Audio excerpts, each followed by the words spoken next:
Damn, my girlfriend would go to the gym and she's like, "Yeah, your buddy was training a dog outside the Chelsea Piers." Oh, that's Justin, so do you cool. train comics on how to do proper impressions? Because that was literally the worst impression of a woman I've ever seen in my life.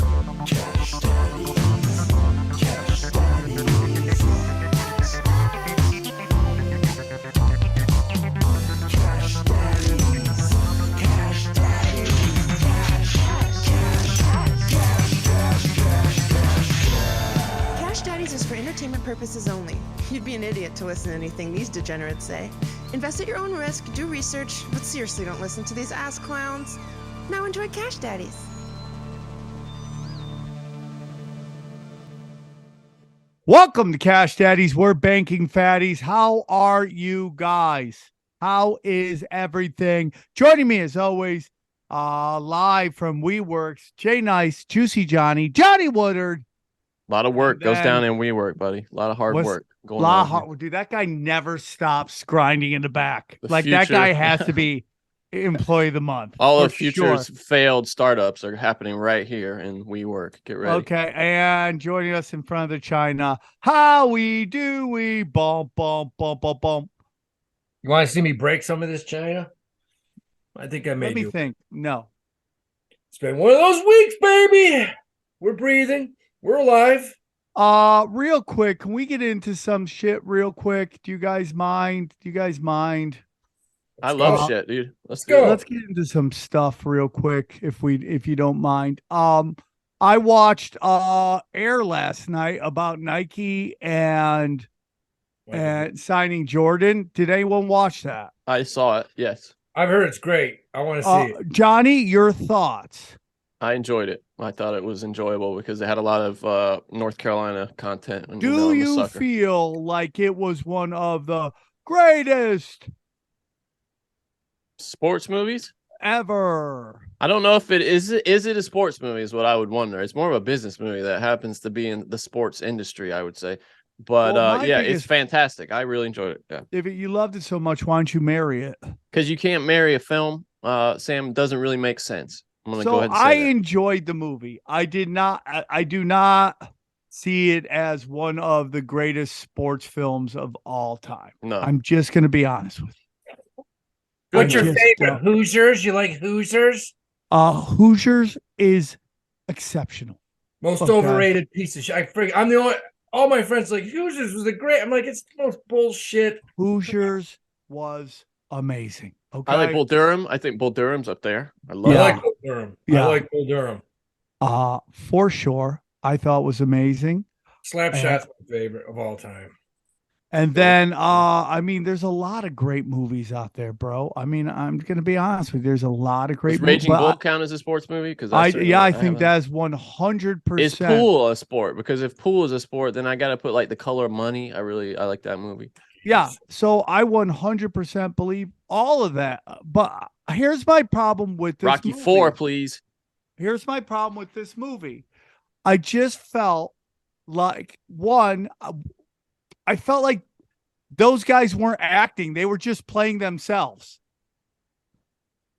And two, why didn't we get to see who was Michael Jordan? Who played Michael Jordan? That was the weirdest part of that movie. I can explain that if you want, because I heard Affleck and Damon explain that. They thought that Jordan's face is so famous that anybody they got to do it just wouldn't stack up to the man. You know what I mean? It was almost better to keep his face hidden. I'm going to be honest with you. I don't like that answer. Really? Yeah. Makes sense to me. Yeah, me too. It's funny because my girlfriend had the same complaint. Sam, like, why didn't they show Jordan? But I just think I thought it was just like unnecessary. I mean, the guy, unnecessary. He's too famous, man. He's too famous. You find anybody that looks like Jordan, dude. He's gonna be 5'7". Yeah. You're gonna try to make him look bigger. Guys, somebody played Muhammad Ali. Nobody said that. Nobody's like, oh, he's too famous. Well, dude, I mean, he looked Will Smith when they got him sorted out with makeup and stuff. He looked like Muhammad Ali. It was impressive. It was crazy, but it was fun to watch. So that was it. I just wanted to see what your guys' opinion is of that. I think they could have taken a swing like they do on the Winning Time show, where they just take an interpretation of the player, and make it like. But Jordan's just He's even more famous than any of those guys on that team, even Magic. He's more famous. You know, they should way have more gotten to play famous. Michael Jordan, Jimmy Butler, since he's his long lost son that nobody knows about. Jimmy they Butler, yeah. he could play. He looks like Jamie Foxx's fucking identical twin. He does. Well, really he look might like be Jamie able to Foxx. play Jamie Foxx because nobody knows what's going on with Jamie Foxx right now. Is he? Suppose he's What's he, riding MIA or boats. something? Great. Is he in a jail? Is he not in jail? I Does don't anybody even know what the fuck was wrong with him? No, I have no Stroke, clue. He had genital warts. We don't know what happened to him. It's crazy. Anyways, how's your week, guys? Not gonna lie, man. It's a rough week. Rough week. This is a rough week. This market's making no sense. You know, it's crazy. It's crazy right now. There's no traction either way. Waiting. This debt ceiling situation is weighing a little bit more on the markets. I do think they'll get it done quicker, sooner than later. But no, man, it's a crazy fucking week. Not a great week. It's just chaos, and every aspect of everything is chaos right now. Just chaos. I mean, yeah. How much You're does right. it have to do with the debt ceiling situation, Howie? Anything? I think today it finally, the Dow was down 330. NASDAQ's down only 22, but that's because 4 stocks are up. When you got Apple, Google, Amazon, and the hell's the other one? The other big one. When those 4 are up, that's the whole NASDAQ. So you got a lot of Home Depot came in, shit the bed. In a way, it's good. It kind of means housing prices may lower because, the earnings weren't great. The future's not looking great, at least in the next 3 to 6 months. So that tells us that, the housing market may open up a little. Prices may drop. Hey, I mean, of course I'm watching, and I'm seeing houses going under $1 million out here. That would normally be 1.2. Well, Wow. put an offer in the other day, Sam, on a house. 625. It's a fixer-upper. Needs a lot of work. 625. Things were looking good. My girl called me about an hour ago and said, yep, somebody came in and just gave him 700 cash. It's over Question with. is, who is that someone? 700. It's like, and I said they're idiots because, house needs a lot of work. Yeah, I mean, do you know it was a person or could have been a corporation? Could have been. Actually, the corporation came in at 480 cash last week, and the owner of the house said, fuck you. And they came right out and said, we're either going to rent it or flip it. We're not going to live here. So that seemed more like it could have been the corporation. But there's a lot of weird shit going on, man. It's damn tough. It's tougher to buy a house today than probably any time in the last 100 years. I think so. No, well, 100%. And you just listen to these people. They're like, when I was 20, I bought a house. You're like, what is going on here? I mean, there's no it's inventory crazy out here. There's no houses to buy. You have conglomerates of people with tons of cash coming in and buying houses that are available. Yeah, it's weird. It's weird. I do think if we have a nice little soft recession, I think prices will come down. Things will get back to normal. That's what I'm looking for, man. I feel bad for all these people that were just running to grab a house and they bought at such a high level. Yeah, it happens. They'll be all right in years. It'll eventually, real estate has gone up forever, like the stock market. But yeah, right now it's weird. It is very weird. There's a house right down on the lake I'm on right now, and I heard it's going for sale. Guy said to me, he said, what would you pay for it? I said, yeah, I don't know, 450, 500 at the most. It's not that big. 2-3 bedroom. And he said, yeah, the guy's putting it on the market next week for 650. And I'm like, you know what? Some dickhead from New Jersey or New York will probably just toss some cash and buy it. I mean, who knows? It makes no sense to me. It's crazy. The whole thing is just absolutely crazy. And, they've been talking about like, you'll own nothing and love it. Like, that's what this sounds like to me. You'll own nothing and love it. Yeah, it's a weird time. You just got to stay positive. Something will open up. Markets will get back to normal. I mean, luckily we got companies doing funny shit right now. The whole Budweiser thing. Real quick, before you go into that, because I know you got a giant rant.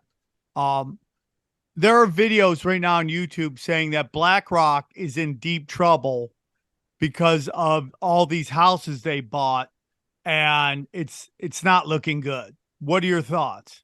You mean it's not looking good because the prices, the actual the worth, the house worth is declining? Yeah, stuff like that. Like people can't afford the rent anymore. They over leverage themselves. I mean, that's possible. I don't know how much but remember the whole portfolio, the actual amount of retail housing for families to rent. Remember, it was really small, like 5 to 7% of their whole. BlackRock owns billions of dollars in commercial real estate. That's their bread and butter. Oh yeah, that was it. Like nobody's renting. That was it. They got all this commercial stuff. Nobody's renting. Nobody's renting. That could be where they're screwed.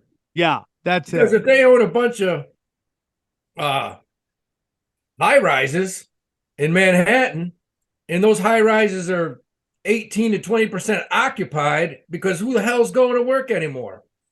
You know what is funny? You say that, Sam. BlackRock came out today and they mandated that all their employees have to show up to the office 4 out of 5 days, work days. That's the first company I've heard do that. Imagine saying that Tesla did that 5 years ago. Imagine saying that had to be mandated 5 years ago. Like, what is this world we're in? Hey, you guys, you got to show up to work, Yeah. Like, that had to be put down. You got huge companies who people are still working at home. Crazy. So, Manhattan's empty. You walk around Manhattan and like it's empty. So that could be a problem, Sam. That could hurt them. Where's the traffic in LA is just as bad as it ever fucking was. Why aren't we getting that benefit of all these people working at home? It seems like they're all just sticking around and driving. Shit. Is it still bad? Yeah, the traffic's terrible. It's crazy. Anyway, yeah, that's so the BlackRock thing. I mean, it's really it's kind of hard to know what's going on with them until they tell us, right? Your best bet on them, just look at that stock price. Yeah. I mean, you look at the stock price on BlackRock, and if you see that thing start to really decline, there's problems. Wall Street knows way ahead. The stock's trading at, it's trading at $633. It was at 531 in October, so it's up. But, you're looking at 2 years ago, it was at $900. It's crazy. So, to Sam's point, the stock does look like it's dropping here. 645, and it looks like it could go lower. So that could be a situation. Definitely. It's not kicking ass like it has in the past. Put it that way. Hey guys, real quick, we want to talk to you about Copy My Crypto. That's right. Guys, listen. We've seen so many people making ridiculous money from crypto. But did you know it's easy for you to do the same? That's right. The Copy My Crypto membership site shows you the coins that YouTuber James McMahon personally holds and allows you to copy them. It's like having a big brother who knows what he's doing. You don't need to know a thing about crypto or how to invest, as you simply do what he does. So let me tell you about James. He runs the Crypto with James YouTube channel, which despite heavy censorship, and we know a lot about that, has over 26,000 subscribers. Since March 2020, he told his viewers to buy 26 crypto coins. Had you put in $100 into each one, it went on to be worth $123,000. Of the 26 coins, his top pick of the year, a coin called Phantom, went up 692 times from when he said. That one call alone has retired a number of people, including guys in their 20s and 30s. Remember, this is public knowledge. You can go to his YouTube and verify for yourself. So if you'd like to join the 2,800 members who copy James, then stop what you're doing and head over to copymycrypto.com/Sam. That's copymycrypto.com/Sam. That's SAM. You'll not only find proof of everything I've said, but my listeners get full access for $1. That's right. Our listeners get full access for just $1. Once again, that's copymycrypto.com/Sam. The recession is here, guys. You can suffer like everyone else or choose to thrive. James is a real deal. Go visit his site now. And I think some of this ESG stuff that people are starting to wake up to, they're starting not to like it. When you say that, Sam, you say ESG, and I think it's the most ridiculous thing in the world. But what does fucking Molson-Coors do? 1 month after Budweiser, they come out with what's her name? Some chick going, "Hey guys, I don't know if you knew this, but women have been making beer for hundreds of years. Don't leave us out." It's like, are you kidding me? Yeah, and now they're trying to say it was a joke. Like, we were just joking. Like, You're like, it's stupid. It wasn't like, and I have nothing against that. Like, some people are like, her special wasn't funny. I have nothing against her. She can do whatever she wants. I didn't watch Broad City. It wasn't for me. So, but it had a nice run on Comedy Central. But it's a nothing against ad. her. It's a revisionist history again. But the actual commercial is the dumbest fucking thing I've ever seen in my life. The notion that women would be upset that men pay them to wear bikinis and have pictures taken of them in 2023, and that being seen as sexist in 2023, when, again, I just did a big rant about this on Conspiracy Social Club, but it's like, when you can see girls' buttholes now on Instagram, like there is whole Twitter Instagrams now where women do bad hot chick comedy, where they're like, it's like, "Mom, have you seen this thing? It's the creepiest thing I've ever seen. Mom, hands up." The girls lift it and then they shake their boobs and the kid goes, "Ew, Mom, gross." And you're like, I don't know why that's funny, or I don't know where that took off, but like the shaking of the boobs comedy, the it's funny. I've never seen. We just have such different Instagrams. I wish I had your Instagram. I don't know how to restart my algorithm. I really wish I could, because here's what blows my mind. You go to a bar in a city on a happy hour on a Friday, you still got the Molson girls, you got the Bud Light girls walking around, broccoli hanging out of their bathing suit. It's broccoli hanging out of their bathing suit. This shit still goes on. This is how they sell beer. And here's the other thing that drives me nuts. They got her doing the Miller Lite commercial. I sat there and I talked to one of my buddies. I said, over your past 30 years of drinking, how many women have you ever walked into your house party and said, "Hey, you guys got Miller Lite?" You ever seen a woman drink a fucking Miller Lite? I have. I lost 3 out of 5. I lost a couple bowling matches in a bowling lane, and that's what she was drinking. She was a bowler. Then we shot pool. She had like a little bit of a mustache. She was like 230. She could probably bench fucking 300 pounds. She drank Miller Lite. That's about it, man. You don't see girls drinking Miller Lite or Bud Light. Women drink Miller Lite when it's free and it was given to them at a house party. That's the only time they drink Miller Lite. And they're 20. Can we just get the quote from a spokesperson from Molson-Coors? Because it really pisses me off. This video was about two things: worm poop and saying women shouldn't be forced is the word they chose, to mud wrestle in order to sell beer. Like they were just rounding up women on the streets and throwing them in studios in front of lights, making them take their clothes off. What are they talking about, man? It is so insane. By the way, just so you know, each one of those bikini girls went to an audition, and they whittled it down, and those were the ones that won. With their fingers crossed. Who didn't get the gig, and they were upset. Yeah. Stop. Stop so with it, dude. stupid. Not today, not ever. If anybody was forced to do anything, it was probably those poor actors who had to pretend to be microbrewers there in the commercial that they did put out. All those women, like, hey, I'm just growing hops here, Come Apparently, on. women who grow beer are miserable. Like, did any of them look like they were a fun time? No. Like, They were all "Oh, I pissed gotta off. make Yeah, this- they were I angry. gotta make You this could- beer. It's Yeah, they're just just like grinding their unbelievable. teeth constantly, about the patriarchy, just like, oh, fucking patriarchy, fucking Oh motherfuckers. man, I gotta make this. I gotta make this microbrew. God damn it. Yeah, it's just it blows my mind. And I mean, in tap, Molson-Coors, it's a stock that's fucking done really well over the past year. Like fucking Bud has done really well. Even though some dipshit fucking tweets, hey Sam, tell Howie to stop lying about Budweiser, Bud Light, the stock price being hurt. Dude, all you need is a pair of eyes and a calculator. That's all you need to figure out it is crazy. if I'm right or wrong.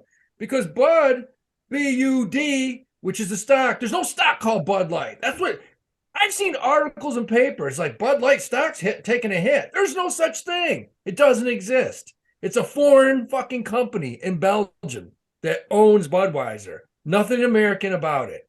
And the stock's gone from 45. It went to 45 to 66. Now it's down to 59 and change. It's still up year to date, by the way. It's still up up. year to date. It's up from January 1st. It's at $60. It's at $60.10. And I actually looked at it, and I mean, if it hit 58, I'd probably buy some. It may bounce here, I don't know, but the stock is absolutely kicked ass. It has a 1.3% yield if it does nothing. And yeah, that guy's like fucking. It's like tell how he look at it. All you gotta do is look at the stock, get a calculator, do the numbers, man. I don't even own it. I don't own it. So the question becomes, Howie, if we're being told that they're what's the word I'm looking for? The amount of money they're making. Bud Light sales are down though. Now we should Bud say Light that. sales We are do know down. that. We know but that. yet their down. stock is up. Listen, God, this is a quick article from 11 a.m. this morning. It says data from Circana shows that while the decline in brand volumes doubled in early April when the controversy first started, the rate of decline is slowing to a standstill. Bud Light sales have gone from being down 27% to 27.7%. While the headline number of nearly a 30% decline in sales volume is alarming, it does seem like the numbers are trending in the right direction for Bud Light. Maybe Coors helped that. And it says the flagship Budweiser brand also took a sharp hit, though not as bad as Bud Light's. But the sales decline for that brand, as well as the company's Mick Ultra, Busch Light, Natural Light brands, they've already reversed and they're headed back up. So this basically is saying you can boycott all you want. But look, man, you live in America long enough. How long does the average fucking boycott on anything last in this country? Yeah. We get pissed for about like 4 weeks. It just people move on to other stuff. Yeah, and that's why then they just go grab their old Bud Light like they used to, or their Budweiser. Here's how they fucked themselves, though. And we talked about this a couple of weeks ago. You saw the story from the Chicago Tribune. They fucked themselves from both sides because they didn't even stick to their guns once they made these gays decisions. hate them now. They apologized for it. Now the gays hate them. This is the story from the Chicago Tribune. Chicago gay bars dropping Bud Light Goose Island amid backlash for transgender ad campaign. And I've seen a few stories like that around the country. So, I mean, it's obviously the ESG thing, Sam, because it doesn't make any sense as business strategy. I mean, it just doesn't as marketing. It makes no sense. What you're saying, Johnny, is that it looks like ESG credit is more lucrative than actually pushing product. I guess so, dude. I guess so, man. Sam, I think that's what they thought originally. They got to be looking at this right now like, okay, we got ESG. We lost our momentum. Sales are down for a little bit. Jeez, should we really make this fucking mistake again? I mean, look, the way it works in the business world, in the corporate world, it's all about money. It's all about money. That's what it comes down to. I think this is going to hurt this whole social justice shit. I really do. I think it's gonna hurt. What will be interesting is Gay Pride Month and what goes on during Gay Pride Month. Dude, they'll be drinking Bud Lights out of each other's assholes in the West Village. I've seen it. Welcome before. to Cash Daddy's Financial Advice Show. Dude, I ever tell you, this is about 10 years ago when I first came. This is not a financial advice show. We just talk about the markets, and you make your own decisions. Do your own research. Don't listen to these momos. I was bartending at a place called the Riviera on 7th Avenue, and they said, Howie, do you want to come in and work Gay Pride? It's a lot of money. And I showed up, myself and two other guys. The bar, when I say packed, I'm talking, it was packed from 10 in the morning until they shut the bar down at 4 in the morning. And I'm just slinging drinks. And you know what? Gay Pride's awesome because most of these motherfuckers have money and they tip. So we're crushing it. We're just having a good day making money. And I'm busy as shit. I'm sweating. About 4 o'clock, this guy comes up and he says, can I get like 2 vodka tonics? And I turned around. You know what he was wearing? A pair of Chuck Taylors and a sock. That's what he had on. He had a sock on his dick, tied with a rubber band, and a pair of Chuck Taylors. And that's at the point where I stopped, I gathered myself, and I was like, holy shit. Like, I am turned on. Is that what you said to yourself? Okay. No, I was like, where did that credit card come from, man? Like, where do you get that? Like, immediately I just freaked out, and I was like, where do you pull this thing, man? Like, I didn't want to sniff it, because that would have been a little weird. But it freaked me out. Like, but my buddy who was bartending goes, yo, Howie, ask him where he's keeping that card. And I'm like, yo, made about $900 in tips that day. It was a good day, but that freaked me out. I had nightmares about that shit for like a week.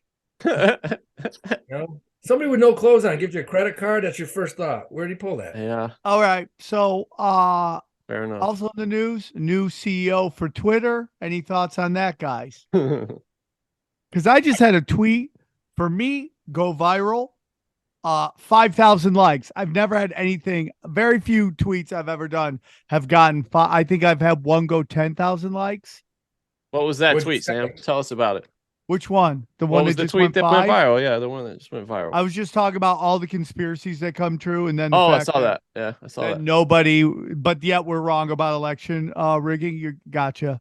So it just went huge. It went really big, and it's unbelievable. So I mean, we'll see what happens with this new CEO. She's straight out of the World Economic Forum, and we'll see, man. This was an interesting choice for Elon Musk. This is him kind of playing ball, in my opinion, which is fine. You can play ball, but you're going to kill your product. Did you see though the people she follows on Twitter? It was all of the same people we follow. It was like a long hit list of like, that's why the left's pissed at her, because she follows a bunch of the, you know, let's say We'll see how it goes, man. It's going to be interesting. extreme right-wing crowd.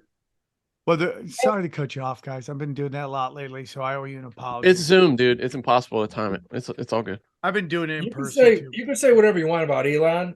Elon made a decision, and he got a CEO in there fast, so he can get back and deal with his stock Tesla, which has gone from 200 down to 167 over the past 3 months. That's his bread and butter. That's what he needs. He doesn't have time for Twitter. So I give him credit. Elon Musk is a goddamn good businessman. He is. Unlike these fucksticks over at PayPal. PayPal is a $1 billion company. They own Cash App. The stock went from 77 to 66 or 63 in the past week. Do they have a CEO? No, they haven't had a CEO for I don't know how long. And if they don't hire one quickly, the day they hire, that's why I bought the stock 2 days ago. It's like, hire the CEO, the stock will go up 10 points. It's amazing how these big companies are just so fucking irresponsible. How do you not have a CEO? How do you not have a CEO? You got to have a captain. You got to have a captain. There's a reason there's generals. You know? Yeah. You got to have a guy in charge. Speaking of PayPal, by the way, I know we talked about this, I think, probably around tax time, but the IRS is being lobbied, and the government's being lobbied, sorry, because the IRS made changes this year to bring down the reporting limit for things like StubHub, eBay, anytime you just sell stuff to other people, from $20,000, that used to be the reporting limit, down to $600. So basically, grandmas like selling their furniture, for a little extra money, now have to report to the IRS. And they have to do the math on whether the value they just sold it for is greater or less than the value they paid for it. They got to figure that out, which is almost impossible sometimes. And then if that value that they sold it for is less than what they paid for it, of course you don't get a deduction. You have to make offsetting entries in your taxes, which just, it's complicating the shit out of everything. I just wanted to say fuck the IRS once again. I just can't believe we put up with this shit. Me either. Yeah, that's bullshit. It's so annoying. And this is, what they called the bill that made this change? The American Rescue Plan of 2021. Yeah, they love coming up with that. It's the exact opposite. The American Rescue Plan. That's the thing that's going to fuck you on American, or it's always got freedom in it. It's crazy. The U.S. Freedom Bill. They're working on rolling it back. A few senators and Congress people are working on it, but we'll see. They call it the Coalition for 1099K Fairness. That's the group that's lobbying to get this thing changed. We'll see. But anyway, it's crazy. Hey, when's our guest coming? I don't know. Send the email. Yeah, 4:30. Yeah, it should be soon. Yeah. It was supposed to be. Oh, real quick.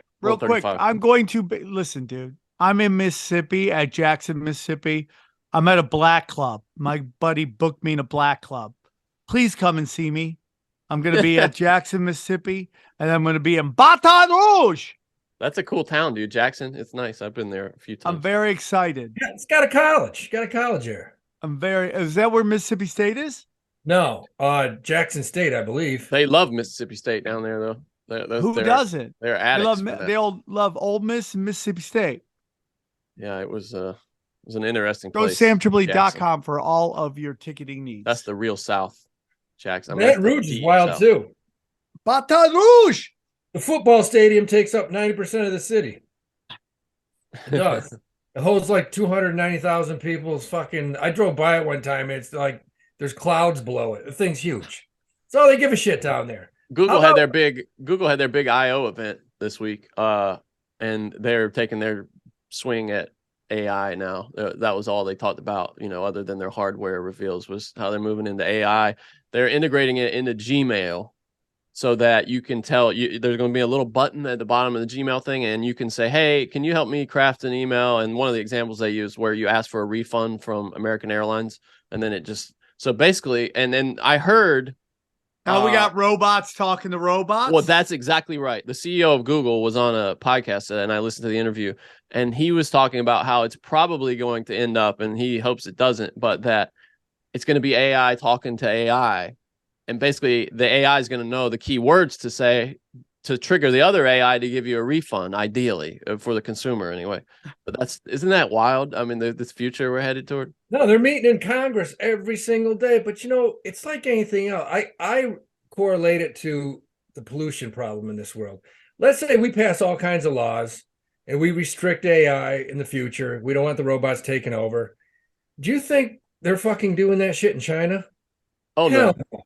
No. They're coming up with robots to fucking look. Anyone you see that looks like Howie Dewey, fucking just put a bullet right in their forehead. That's exactly what they're doing. So we can have all the restrictions we want over here. We have nothing to do with what other countries do. It's like pollution. We're going electric. Fucking don't throw your straw away. You think they're throwing their fucking straws away in India where there's 17 trillion people? Hell no. Those kids are fucking, snorting everything they can with those straws and just tossing them right in the river. I don't know. I've never been to India, but. Also, we have a happy birthday to send out. It's 100 years for Henry Kissinger. I saw him on the news this week. He's still alive. Years old, still alive. Yeah, and his big issue is AI. He's really concerned about AI. He was talking about it. Henry Kissinger is concerned about AI. Yeah. I saw him. Ted Koppel. They sent Ted Koppel in to interview him, and we're going to talk about it on Broken Cinema a little, Sam. But Ted Koppel, of course, asked him about bombing of Cambodia, and Henry Kissinger did not like that very much. I'll just say that. But yeah, So let that's me, he's on final top of thing. AI. Yeah, that's So his I big don't know issue. if our guest is here yet, No, but I want to get into another sports money story. The Peacock Network paid $110 million for one game. crazy. For one game, and I NFL, believe it's a NFL. playoff game, right? NFL. Yeah. Did you see? But one game, 110 mil. So the question is, how much is this? Could you see the Super Bowl become a streamed event? And what would that cost? They Can't got to imagine. stop this shit. They got to stop this streaming bullshit. I want to know the there is a professional sports team. I don't know if it's not Cuban, but one of the owners in the city said, "Fuck that. We're not streaming our games. We're putting it on local TV so everybody can see it." Look, I've said this before. You go into any sports bar in New York City tonight to watch the Toronto New York Yankees game. Could you turn on the game, sir? Sorry, we don't have it. It's on Amazon. Yeah, we can't get that here. Commercial establishments are not allowed to stream. They can't. They can't stream. They just got to get what the hell's on the direct TV. So you can go to a bar in New York now watch the Yankees. How? I can't even wrap that around my head. I really What are we can't. doing? Yeah, Guys, today at 5 p.m. is the NBA draft lottery. I We'll see cannot who- wait, my friend. I so hope you excited. get it, Johnny. I hope you get it. Just give me a top 3 pick. That's all. I'm begging for a top 3 pick. You know, Johnny, would we you have do ball for Morant? John Morant? Oh yeah. I think someone's gonna be able to get that guy. Yeah. Hey, dude, we have the 4th worst winning percentage in the history of the NBA. We have had one number one overall pick, the Hornets. Isn't that crazy? The 4th worst in the history of the NBA, and we've had one Larry number Johnson with that pick. Hey, I'm not gonna. I can't talk ill of the great LJ. I mean, love him, Grandmama bro. Grandmama is my man, Grandmama? dude. I love the him. Nick baby. Yeah, he was the best. Wish he had stayed a little healthier, but I love that guy.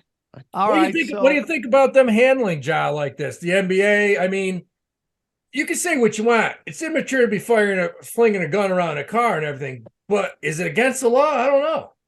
Yeah, I totally agree with that. I mean, people think I'm nuts, but it's like season's over. Yeah. And I mean, if I was him, I would get rid of everybody in that crew. You're gone. Don't call me no more. You totally fucked me. He's got idiots hanging out with him. I mean, he's an idiot. Like, he is no longer I mean, they're gonna make this out to be more than it is. Somebody's gonna try to take Ja from him. They may be dumb enough to get rid of him. I think he's in a market where they're okay. They'll let this slide. Yeah, though. it's Memphis. There's a lot of people with guns. That's what I'm saying. Yeah, They'll be gonna let fine. it slide. Yeah, Everybody in Tennessee's got a gun, man. Like, you can ride around. I mean, it's Tennessee, man. I don't even think you need a permit to have a gun. Like, there was no. If I was him, I'd sue the fuck out of the NBA.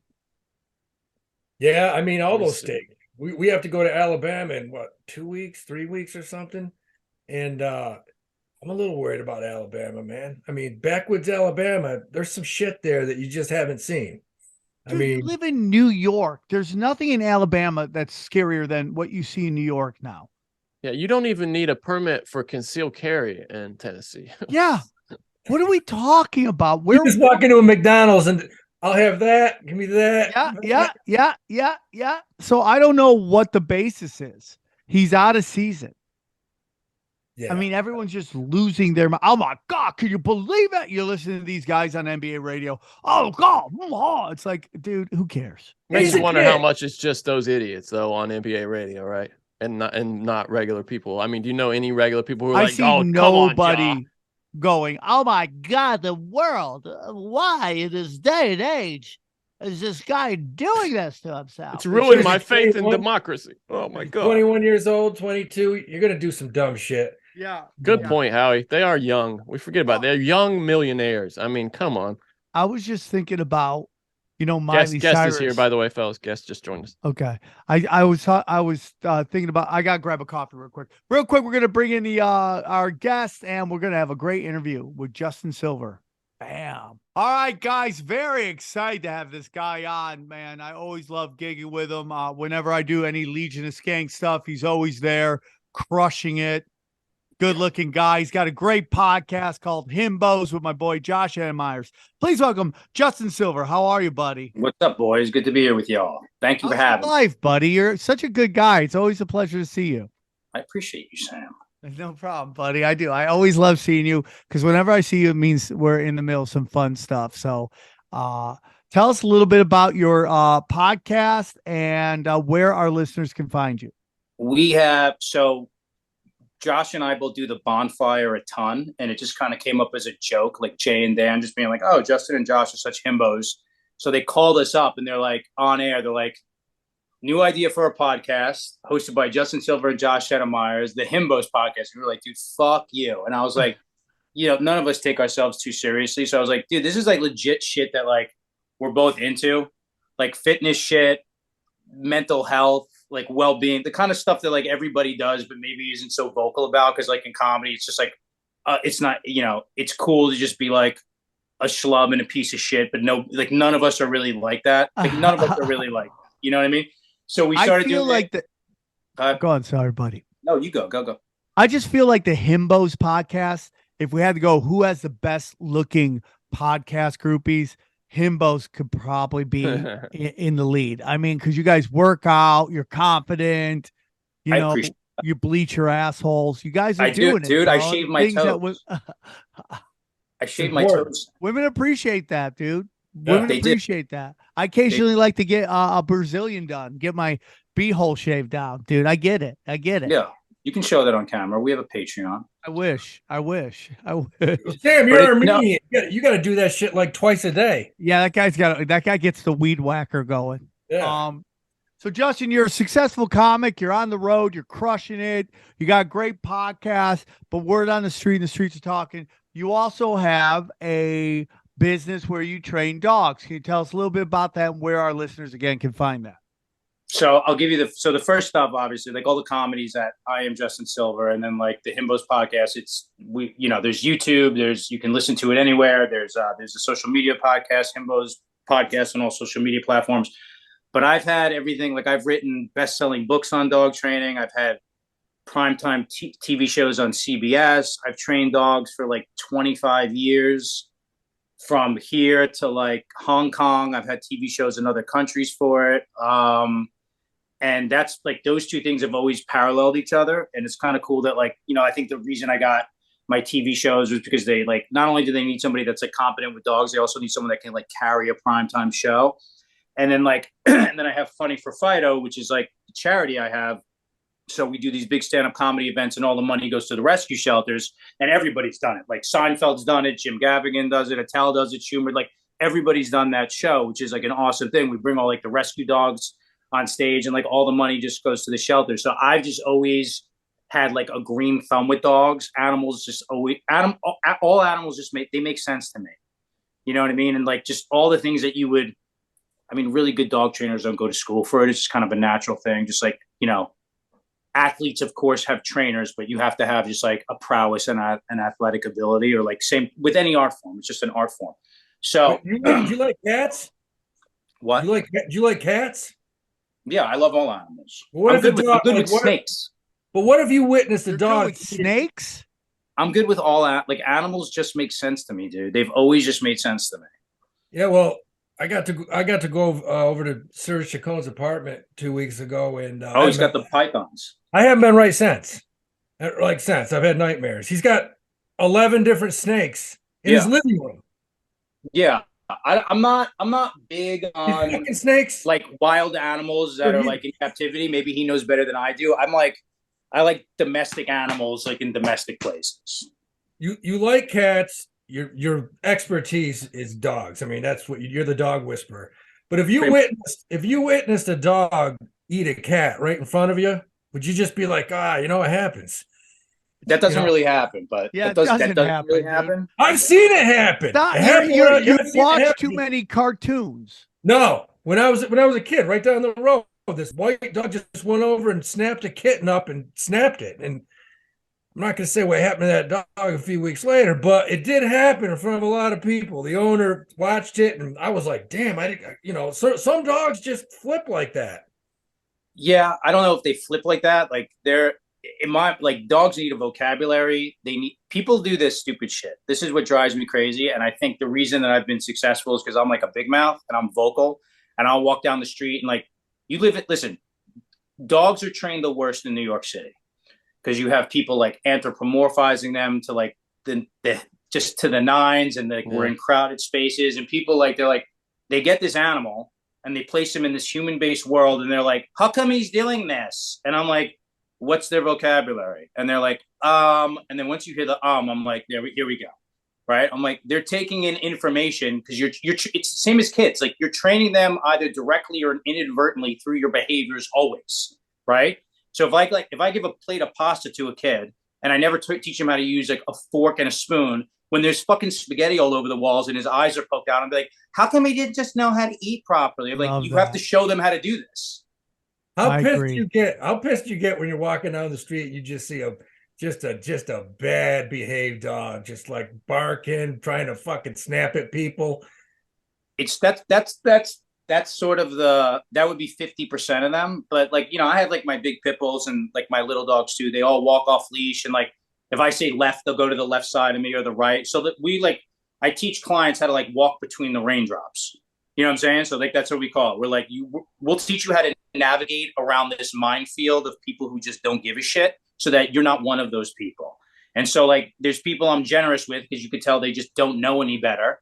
And you could see they want help. And then there's people who are just like arrogantly in their own little bubble. And those people like, I don't hate those dogs, but I'm like, those people, like, they're not doing anybody a service. And I'm like, I have such a judgment from them. It's one thing if people don't know how, it's one thing if someone's like overweight and they're trying really hard and they give a fuck, right? It's another thing if someone's just like a slothy pile of shit and they're like, like there's a difference between those two things, man.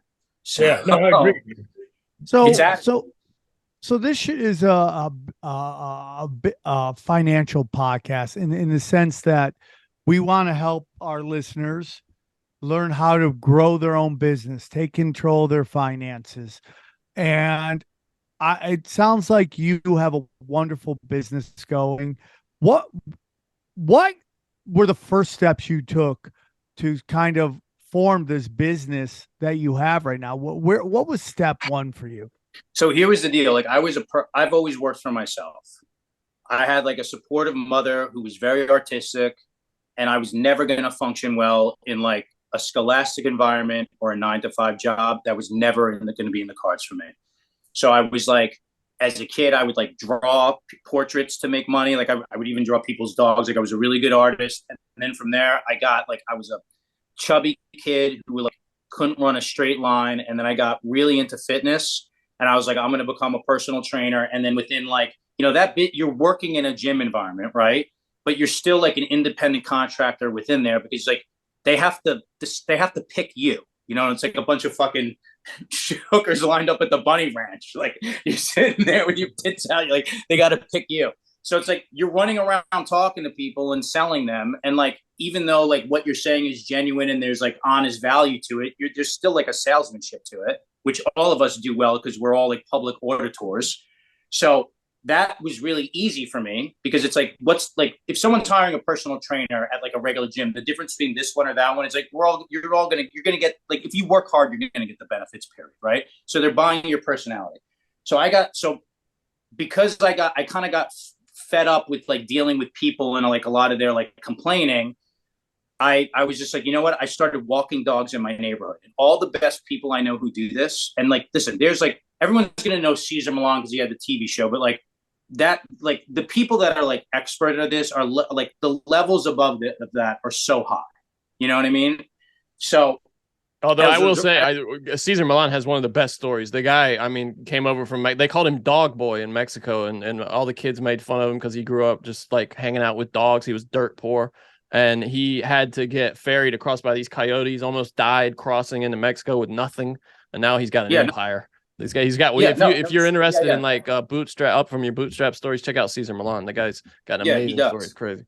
He does. And then Will Smith helped him out a lot. And we've been on things together. Like I'm just saying in terms of like, that's the only person people think. Totally, like, the people who yeah. are best at this are people like you've never heard of, right? Yeah. And they make a fucking fortune. Because if you're good at this, you'll make a fortune. Because there's always like the pet business. If you look this up, I think it's 72 billion right now per year. It's one of the biggest industries there. I think it's right under automotive. It's huge. So Dude, one of our Wow. stocks that absolutely kicks ass is Chewy. yeah, I would think so. I mean, so. that fucking god damn it. That stock, now they deliver right to your house in New York City. It's huge. Huge. Like there's like 9 boxes outside of my hallway right now. And So- so you do to spread the word. One day you say, "Oh, I'm gonna train dogs. I have this affinity for working with dogs." You're just a trainer, whether it's people or dogs. You're good at training. Okay. I'm good. I know how to do a lot of things, and I'm good at explaining things, and I'm good at being like, here's how to get from A to Z. And it's also like when people hire, like, I'm not waiting for them to be like, hey, I'd like to do this, this, this, or this. I'm like, hey, how does this sound? This is what I believe you need. And then you like place it in front of them. And I'm like, because I know what they need to begin with. Like, you don't even have to hear their conversation. How long have you been doing this, Justin? Professionally for 20, shit, I'm old, man. With the dogs? 22 years. So was there a time where we could walk through New York and we'd see like a flyer on a light post with you and your headshot being like, let me train your dog. What's your So here's number? the deal. So no, I'll explain. So because I live in Chelsea and like I had really difficult dogs and like I'd always be outside training them. It just happened organically because I started this dog walking route, right? Which like you're talking about 15 years ago, you could charge $30 an hour per dog and you could do up to 30 a day. So do that math. Oh my God. So, and that's low. And then as a result of being good with them, these people were like, how come my dogs are so good when they're with you? I'm like, okay, well, I'll start training them too. And then I started getting recommended in my neighborhood. And I'm telling you, there's people who have businesses that are much bigger than mine in New York City. And those are all through like Google advertising. It's all from their advertising. I've never wanted to do that. I'm like, everything I do is, go ahead. Let me stop you real quick. For the readers listening to this, what he's talking about right now, we talk about this with all kinds of business, whether it's pressure washing, whether it's painting, whether it's contracting. He just gave you the definition of cross-selling. And that's what he did. He started off walking dogs and then ended up training. That's cross-selling. And all that does is just it helps your business multiply immensely. So, you start with one thing, next thing you know, you're cross-selling into training dogs, and next thing you know, you're making more money. So that's what he did. Well, how about this? So also, people need overnights. They need all different types of care. And I don't like having any overhead, right? So I don't do any, and I'm like, here, they're like, do you have a training facility? We're going to do this. And when I was doing this on CBS, they're like, well, where's your facility? I'm like, we live in the real world, so we do this in the real world. So I've never had overhead. And I think it's more efficient to do it that way. And dogs need to learn in the environment they live in. So it's like a dog learning how to do a bunch of shit and behaving in a training facility is like an alcoholic staying sober in an AA meeting. It's like, it's when they're like in the real world that it matters. Right. So if you think about all the services that you would need, overnight care, boarding and training, I would just hire out different people that do that in this neighborhood. I go, how much do you charge to do this? And they're like, I don't know, $50. I go, okay, I'll oversee this. I'll also put the insurance on this. I'll charge the client this much. I'll oversee it, and I'll still pay that person their rate. So I have all these people in the neighborhood that like I vetted, that trust me. And so I like, there's all these people like with no overhead just in their apartments make all this money. And it's like the service is like top tier and it's boutique. So I'd rather like have a select amount of clients that I really give a shit about, as opposed to just, you can do this in a way where you like mass produce it out. But in my opinion, I'm like, I'd rather people be like, you were paying for a boutique service and I really give a shit. And I've had television shows where I could have just put this, I could have made 20 times the amount of money. It's also about like putting a cap on success at a certain amount where you're like, this is where I'm comfortable. This is the amount of money that takes care of me. It lets me do these other things. And it's like, if I wanted to scale it, I could scale it. But with social media, all through pandemic, everybody got these dogs. So I was like, okay, here's what I'm going to do. I was just like, I will do virtual sessions with people. In the neighborhood, I'll drop prices down in half because I've always given a shit and like wanted to help people. Like the integrity of my business has always mattered. The people that have these giant dog training companies in this neighborhood, like me and the other people like me, always train their dogs after. And for however big that is, on Yelp, you'll see as many 1-star reviews as 5. You'll never see that with mine because it's like it's all word of mouth, and that's how I want to keep it. That's what you just said, word of mouth. Holy shit, especially in New York. Sam, we got a lady. Well, lady, she's a girl. She's 32 years old. She went to Columbia Law School. I see her 3-4 times a day in our apartment complex, and you'll see her walking out with 6 to 8 dogs. And I bullshitted with her one day. I go, "How long have you been doing this?" She goes, I was a lawyer for 3 years for a firm. I didn't like it, so I started doing this. I've been doing this like 4 years." And I'm like, "I always see you here." She goes, "Yeah, I do this complex and the one across the street. That's it." She goes, "I don't have time for anything else." And I said, how well did you do last year?" She goes, "I did better 2 years ago, pandemic." She goes, "Last year," she goes, "I don't know, I probably made like 150, 160. Oh, that's low. She said it was a bad year. Yeah, she goes, that's low. Right after the pandemic, she goes, "I'm not kidding you." She goes, "I did work a lot because a lot of people were leaving out of the city. They're living down." She goes, "Yeah, I made like 230, 240. I go, "Time out. Walking dogs?" Did you literally call a timeout? Call time out, just like that with a T. Yeah. I was like, 230? She goes, "Yeah, walking dogs. That's what she does." She goes, "Our apartment complex and the one across the street." And she said, she goes, "I've been asked to walk other dogs." She goes, I don't have time. I don't have it in my schedule. But the thing is, then you hire other, like, listen, you know how many people that I've hired who, because they've had, a lot of people just have a green thumb at something, right? If you give like financial advice, there's the guy who like gets it, right? And you're like, they could actually do this, right? So I have clients who've gotten so good at this, and they'll do, like, I have people who sell cars. I have like lawyers who are like, "I'm sick of doing what I do." And I'm like, "Okay, you can apprentice me because 50% of these I'm not going to want to do. And you can be qualified to at least do this amount of them. And then I'll always be there to like help you out with the things that you can't handle." And I've always scaled it in a way where like, I've seen businesses scale where like, where they just scatter and the quality control just goes to shit. And with something as like personable about this, it's like certain businesses are like a personal touch business. They really are. It's like a people business. And like when it's people's animals, they're more sensitive about their animals than they are about like their spouses sometimes. And so like it's so true. And so even when I did things over social media, like over the pandemic, I was like, I put 2 dogs down. I was pulling dogs out of the ACC, out of the shelter, rehabilitating them, raising money for them. Oh, that's for so like nice, dude. for health ailments they had. I raised like $15,000 for this pit bull in a week who had like holes in his mouth. Oh. And as a result of people seeing, I was like, "Hey, here's how I'm caring for this sick dog. Here's the food I'm feeding him. Here's how I'm training him." It's like thousands of people just started watching this shit. I would have like 93,000 people on in like a 45-minute like TikTok thing, just talking directly to camera. And I was like, there's ways to monetize that. It was. And there's ways to monetize that where it's like, you can get money from TikTok. But the way I did it more where I was like, "Hey, if you want to do one-on-one sessions with me, here's how to apply for that through my website. Or if you're in New York or in LA, I'll do those." Because like, but if you're talking about like, how would somebody do this? And you could make it as big as you'd want to make it. That's incredible. Let me ask you a quick question. You're walking dogs. You've been doing this forever. How about when you were first starting out? You're walking 6 dogs. You ever lose one?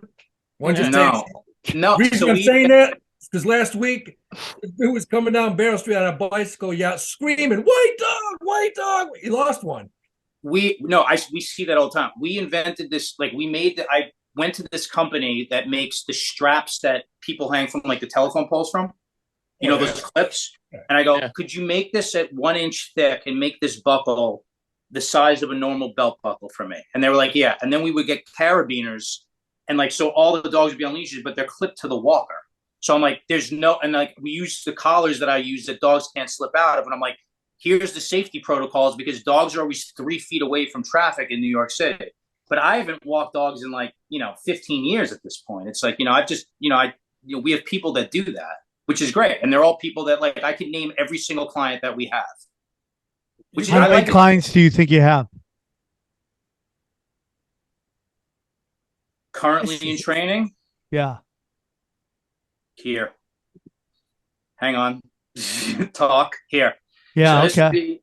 This would be the current client list would be about Damn. 160. Holy shit.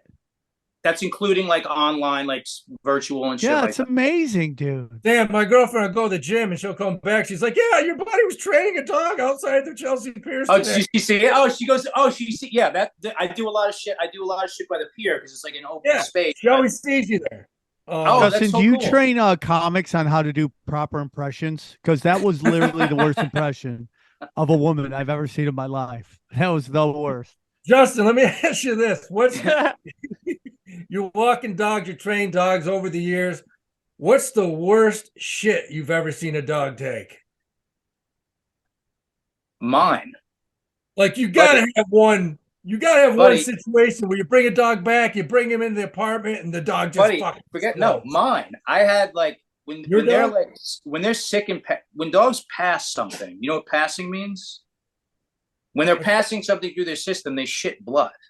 So I've had dogs like I've woken up in the morning and I'm like, it looks like there's been a fucking crime scene on my carpet. I figured out. Listen to this. I should start this business.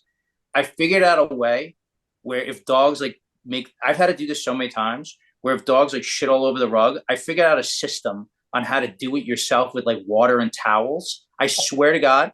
Wait, I have a client who this is true. You want to talk about a business? I'll give you a guy, my friend Joe Zago, growing up, right? He was like this fucked up kid. He started a home carpeting business. They're called the carpet guys in Detroit, right? This guy's made millions and millions of dollars. He does everybody's carpets like in all of Detroit, right? He was telling me how like when dogs shit, how they use like these power washes to clean stuff up. I go, Joe, I want to show you how I do this. And I showed him how he does it. And he goes, we figured out a system based on the way you clean dog shit off your carpet. And now we employ that in our business. That's how well I know this. Amazing.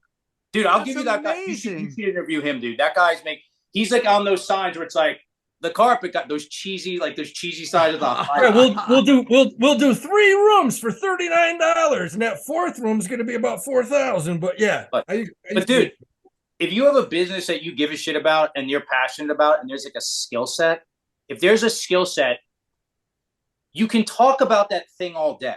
And like the confidence of like, I never have, like I see people on the street, I'll just be like, hey, you want me to show you how to fix that? And they'll be like, no, we're just walking. I'm like, let me just show you this really quickly. All right. And not only because I can't, like if you have something that you know,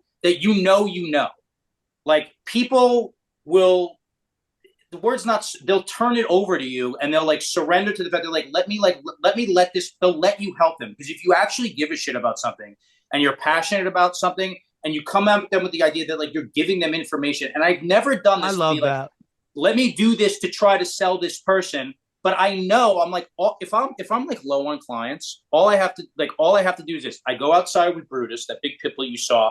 I train him on the street. So he does all these like cool position techniques. Or when I'm doing training, I'm like, I just do it at a time of day when people are walking by and people are like, what's your card? I'm just like the language of dogs on Instagram, the language of dogs. I'm just sharing information that I care about. And it's like, or I'll post something like all my training sessions that you see on Instagram are just ones that are happening where I'll take the client. I'll be like, here, just hold the phone really quickly. And I'll be like, how to fix this problem. And then the next day there's 50 emails. I'm like, I saw this thing. I have that too. I've never done things in a way where like, let me go try to rack in as much money as I can. I'm like, no, this is something I like to do. I'm great at it. I can make a living at it. I want to help people. And it's like, it's never been an effort. Like there's legwork in it.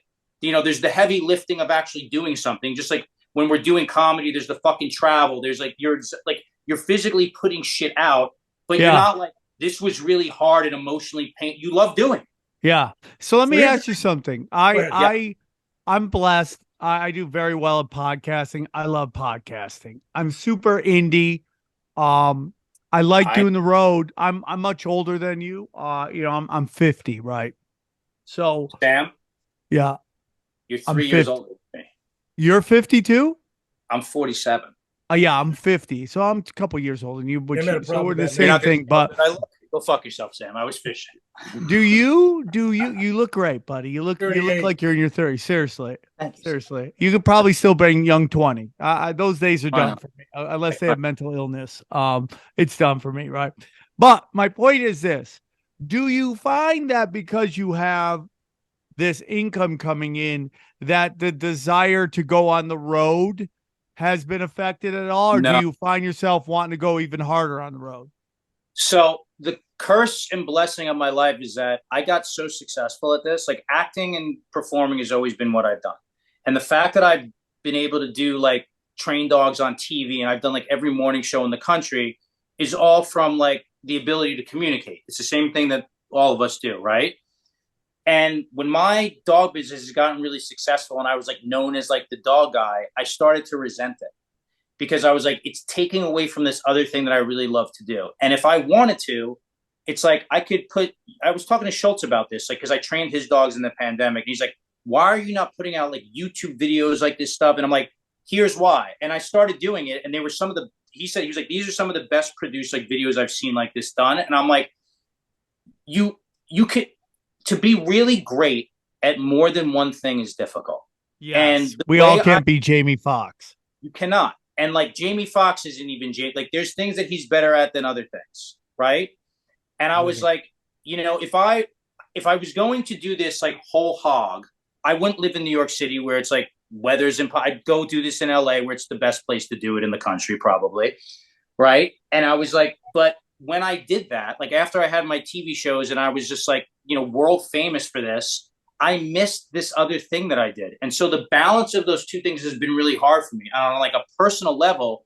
That's why I said, like, I think about like how much money I leave on the table by not making, like, I could make millions doing this if I wanted to. Like I do well, but like, I'm like some people be like, you're crazy to not do that. You could live anywhere you want. You'd have a clientele anywhere you want. I'm like, right. But there's this other thing that I like love to death that I bleed for. And so the balance of those two things, these are like personal choices where it's like, I can't live in a way where I'm like, this thing would just make the most money because like, okay, like instead of this room being 20 by 30, it'd be like 60 by 40. And I'd be like, and that like, you still have to do the things that you love to do. You know, you still have to do the things that you like, that your heart wants to do. And so I've been like, you know what, this is like the level that I'm comfortable at where I still have the time. Like, I'm grateful that like, you know, today is like all podcasting. We just did 2 episodes of Himbos. Now I'm doing this with you. It's like, and then I'll like, if I want to work later, I'll work later, or I don't have to. I could do it all tomorrow. I love that flexibility. Here's a big question. Here's the huge question. This is what everyone wants to know. You got your own business. You've been doing this a while. You're making good income. You got a side gig. You got comedy. One thing you don't have a 401k. You don't have a 403b. You don't have an employer matching the shit out of you. So what are you doing for retirement? What are you doing for retirement? Buddy, I'm Jewish, dude. Like, I know how to do all. Come on, homie. You got a SEP IRA, you got a Roth IRA, you got so the way I do it is I have Roth IRAs. It automatically just deducts from my account. Like, there's so many, like, my whole family makes, like, my mother hasn't worked since she's like 40. So I learned how to do this stuff like really young. You say you're Jewish, but so wasn't a lot of Bernie Madoff's fucking clients. That's true. So the way I do it is like I have Roth IRAs and then I have different accounts. The way I look at investing is like, good investing should be boring. Like, I know these things are going to go up like 8 to 12% a year, and I'm like comfortable with that. And then like, if there's things that are riskier, like I made money in Bitcoin like everybody else did, and I'm like, here's the riskier things that I'll do. But the majority of things, it's like making sure a certain amount of my income goes into mutual funds that are pretty like diversified. One of those is a Roth. One of those is just like a basic, an individual account. And I don't look at it. I don't touch it. Like, I just leave it there. And so like the plan is like at a certain point, like you're in New York City, it's like, you know, investing in like a piece of real estate that you Airbnb out. Like, that'll be like the next thing that I do for like a bigger bang. But for the slow burn of like, here's the security of where I'm not getting matched by a financial institution like the company. I'm like, you have to educate yourself and learn how to do that yourself. And I fucked up. Like, I used to do the thing where it's like, nah, man, I don't have to pay my bills right now. I'll just like get the late fees. And then I'm like, you know, now like doing all like the credit repair, making sure that I like take out credit cards, pay them on time, like, you know, like not living above my means. And then like, here's the important thing is like making choices with like where I spend money. Because like when you have a bunch of money in your account, you're like, oh, this is all expendable.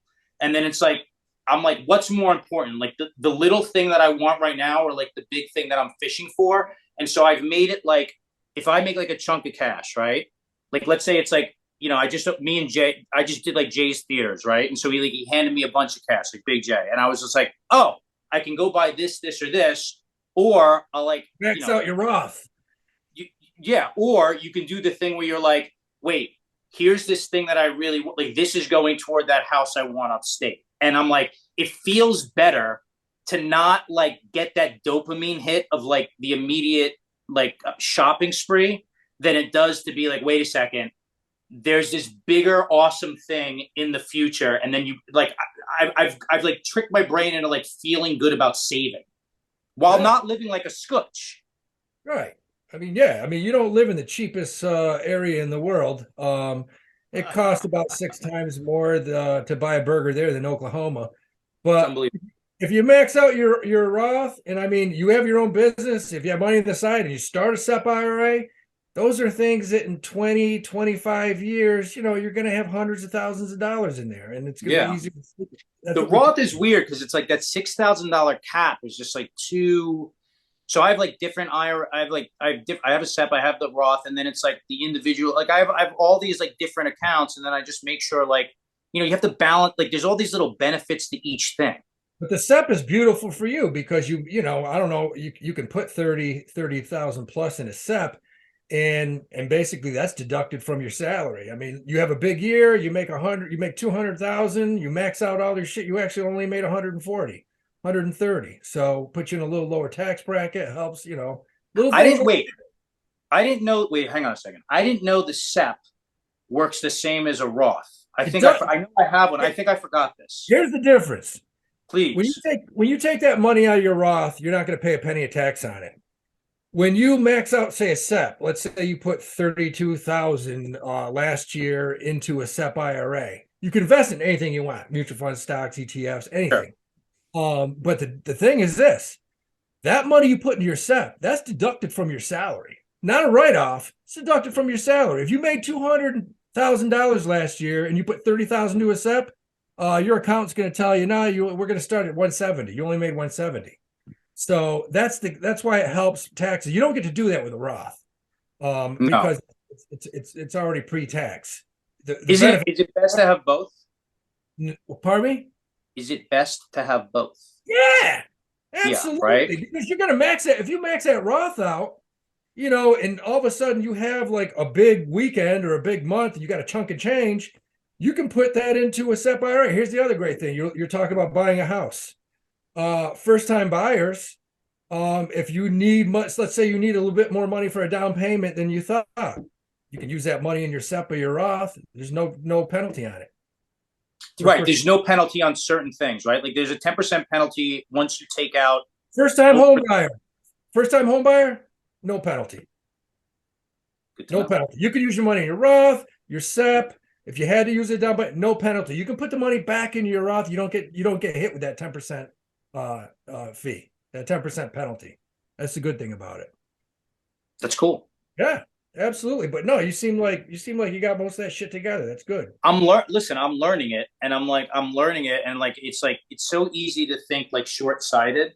Yeah. Especially, it's so easy to think short-sighted and like not think about the future. But like as I get older, I'm like, dude, like you don't, that shit's important. They have that cool show, and it's such basic shit. They have like that new Netflix show, like How to Get Rich, and it's just like it's nothing it's nothing you're not saying right now. You know what I mean? But it's all basic common sense, like investor 101 stuff that people just like. They have 20,000 credit cards. They're maxed out here. They go on these like Amazon shopping sprees, and it's just like, God forbid their car breaks down, they're fucked. I don't make this up, man. When I worked on Wall Street, this is a true story. I had 2 doctors and I had a lawyer, and I'd see them once every 3 months. They would come in, and these guys, they were paying their ex-wives. They were paying the $600 a month lease on their Mercedes. They would have IRAs, maybe $150,000. These guys were in their 40s. And I had a plumber come in one time. This dude was a plumber. He was a plumber. He was 42 years old, and he had a stack of statements like this, and he's just giving them to me. And I mean, my eyes were lighting up. I was like, how do you have 550,000 in here? He goes, well, I had so much money from a couple of the gigs that we did. I just put it into an annuity. And I'm like, yeah, you know what? Why don't we start this for you? This dude could have bought out the two doctors and the lawyer 5 times over. He was a plumber. Yeah, But he lived in a house like $120,000 house. His trucks were all paid for. He wrote the trucks off his business. This guy had money out there. He's a plumber, man. And the thing about plumbers is, I said this before in the show.